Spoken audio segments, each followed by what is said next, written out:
Hello everyone, welcome to my channel. जैसे कि अभी थोड़ी देर पहले मैंने क्वेश्चन नंबर 10 का ए करवाया है, उसी में क्वेश्चन नंबर 10 का बी है। देखो, इस क्वेश्चन को कराने का मेन जो मेरा मोटो है ना, ये इतना आसान क्वेश्चन है, इसे तो आपको जरूर ही एग्जाम में करना चाहिए। कुछ याद भी नहीं रखना है, एक छोटा सा कंसेप्ट सब मॉड्यूल का आपको लेके चलना है और एग्जाम में आप खुद से बना के इस क्वेश्चन को बहुत आराम से 16 मार्क्स के क्वेश्चन आप बना लोगे। ओके, तो देखो जरा ध्यान से, पिछले क्वेश्चन को अगर आपने नहीं देखा है तो पहले पिछला क्वेश्चन देखना, फिर ये क्वेश्चन देखेंगे हम।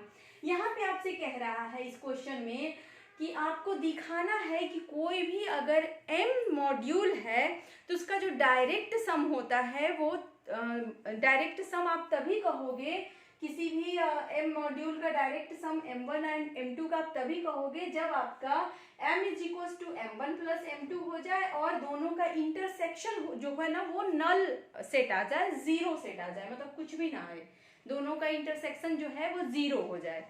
क्लियर है? मतलब m1 और m2 में कुछ भी कॉमन नहीं आए। क्लियर है ना ये चीज?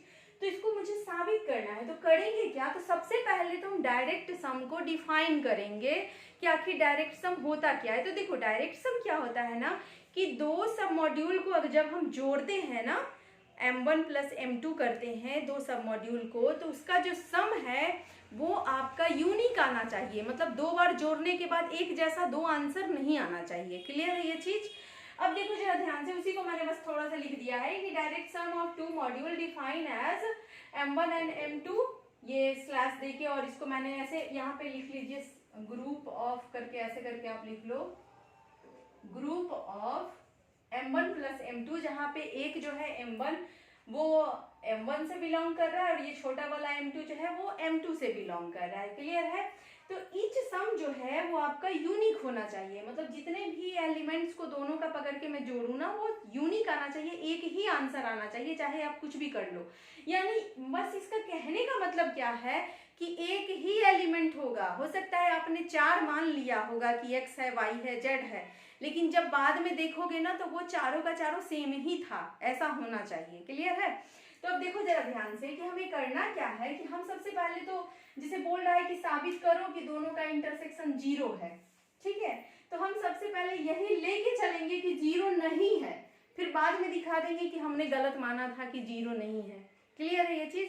तो सबसे पहले सेकंड वाला चीज को प्रूव करेंगे, फिर फर्स्ट वाला चीज को प्रूव करेंगे। अब प्रूव कैसे करेंगे कि हम मान लेंगे कि x जीरो नहीं है, मतलब दोनों m1 और m2 में से कुछ भी मतलब जीरो नहीं है, हम ये मान लेंगे, और मान लेंगे कि x जो है वो m1 और m2 का इंटरसेक्शन है। कहने का मतलब कि हमने माना कि m1 और m2 में कुछ ना कुछ कॉमन चीज है, जबकि क्वेश्चन में क्या बोला आपको साबित करने के लिए कि दोनों में कुछ भी कॉमन नहीं है।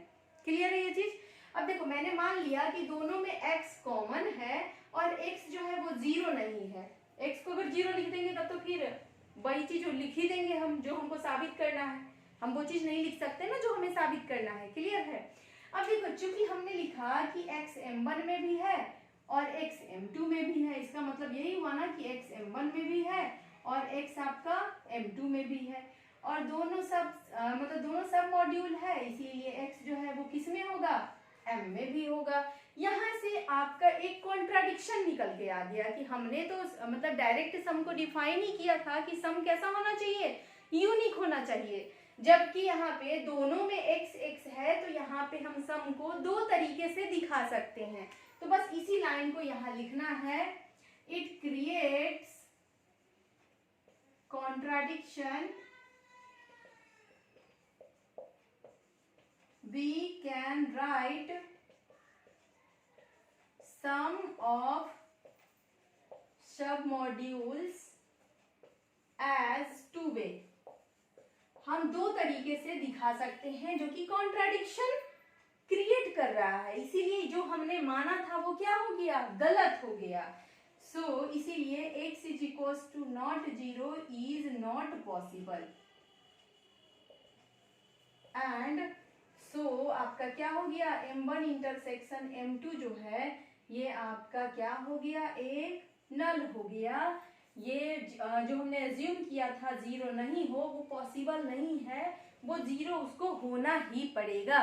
तो हमने सेकंड वाला चीज को देखो एक ही लाइन में प्रूव कर दिया। अब देखो, एक एक लाइन में हम प्रूव करेंगे कोई चीज तो वो मतलब बहुत शॉर्ट है ना, बट ये जो सेकंड वाला है ना इसको प्रूव करेंगे, मतलब फर्स्ट वाला को प्रूव करेंगे तो थोड़ा सा आंसर बन जाएगा आपका। क्लियर है? इसको फटाफट नोट डाउन करिए, फिर आगे करते हैं। Okay,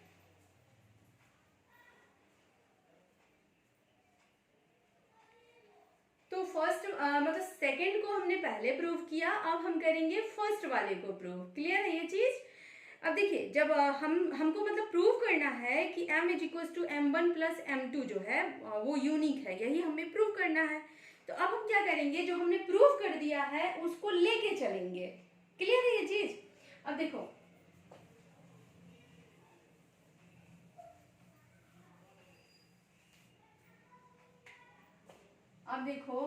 we have already proved that m1 intersection m2 क्या है आपका, नल है। ये तो हमने ऑलरेडी प्रूव कर दिया। अब क्या करना है, हम ना एक काम करते हैं कि हम मान लेते हैं कि m1 मतलब हमें m is equal to m1 plus m2 करना है। ठीक है, तो मान लो कि m बराबर x है, तीनों में कुछ मान लीजिए। ठीक है, कि m बराबर x है, लेट m बराबर x और m1 बराबर x1 मान लो और m2 बराबर x2 मान लो। ठीक है, अब देखो ध्यान से, हमने माना m बराबर x1 x और m1 और m2 को हमने क्या मान लिया, x1 और x2। तो इसका मतलब क्या हो जाएगा कि x is equal to x1 या फिर m2 को क्या मान लूं मैं, हाँ यही रहने दो, x is equal to x1 plus x2 हो गया आपका। क्लियर है? सिमिलरली नाउ लेट कुछ और मान लेते हैं। m तो अभी भी वही क्या रहेगा, देखो m आपका यूनिक है तो m तो नहीं चेंज होगा, क्योंकि m इन दोनों के सम से बना है, तो ये तो x ही रहेगा। क्लियर है? तो अब वापस से m को x ही रखना है। m1 को आप ना एक काम करो, y1 मान लो और m2 को ना y2 मान लो। ठीक है, तो अब ध्यान से देखना, यहाँ पे क्या हो जाएगा, x is equal to y1 plus y2। Clear है? यहाँ से कोई दिक्कत नहीं। अब इसको 1 मान लो और इसको ना 2 मान लो।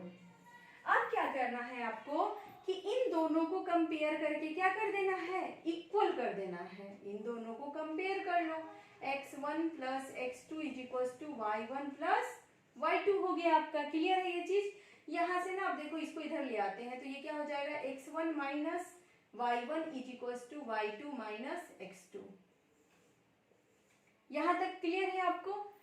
अब जरा ध्यान से देखना, मैंने लिखा कि m1 की वैल्यू क्या लिखा, x1 मतलब इसको इधर लाके इस तरह से डिफरेंस के फॉर्म में लिख दिया। अब क्या करना है आपको, देखो ध्यान से कि x1 क्या है आपका, m1 से बिलोंग कर रहा है। ठीक, और y1 जो है, y1 हमने कहाँ लेट किया, ये भी किससे बिलोंग कर रहा था, m1 से। अगर ये m1 से बिलोंग कर रहा है, ये m1 से बिलोंग कर रहा है, तो डिफरेंस भी m1 का ही हुआ ना, और ये किसका हुआ, m2 का डिफरेंस हुआ। क्लियर है ये चीज? और हमने कहा कि दोनों क्या है, इक्वल है। ठीक, तो यहाँ ध्यान से देखना कि हमने पहले ही क्या भी ऑलरेडी हमने क्या मान लिया कि जो m1 है और जो m2 है वो हमने 0 माना है। दोनों का इंटरसेक्शन हमने क्या मान रखा है, 0 मान रखा है। तो इसीलिए आपको क्या करना है, इस पार्ट को भी इक्वल टू 0 करना है और इस पार्ट को भी इक्वल टू 0 करना है। यहाँ पे एक स्टेप आपको लिख देना है कि मतलब ऑलरेडी ये साबित हो गया है कि आपका m1 इंटरसेक्शन m2 क्या है, 0 है। तो इसीलिए आपका x1 माइनस y1 क्या हो जाएगा, 0, और y2 माइनस x2 भी क्या हो जाएगा, 0। यहाँ से आपको क्या रिजल्ट निकल के आ गया कि x1 और y1 क्या है, सेम है, और y2 और x2 भी क्या है, सेम है। क्लियर है? यानी कि हमने जो m1 के अलग अलग एलिमेंट माने थे, ये देखो m1 के जो हमने अलग अलग एलिमेंट माने थे, असल में वो अलग अलग नहीं थे, वो दोनों सेम ही थे। और m2 के भी जो हमने अलग अलग एलिमेंट माने थे, असल में वो भी अलग अलग नहीं थे, वो क्या थे, सेम ही थे। बस इसी चीज को हमें लिख देना है, प्रूव कर देना है। अच्छा एक बात बताओ, इस क्वेश्चन को अगर हमें करना है तो हम ना मतलब इसमें भी आप चाहो तो मॉड्यूल सब मॉड्यूल के डेफिनेशन वगैरह डाल सकते हो आंसर को लेंदी करने के लिए, एज यू विश। क्लियर है? मैं इसके आंसर भी डिस्क्रिप्शन बॉक्स में डाल दूंगी, बट समझ में आपको तभी आएगा जब पूरा वीडियो आप देखोगे। Okay, keep watching, thank you, bye bye.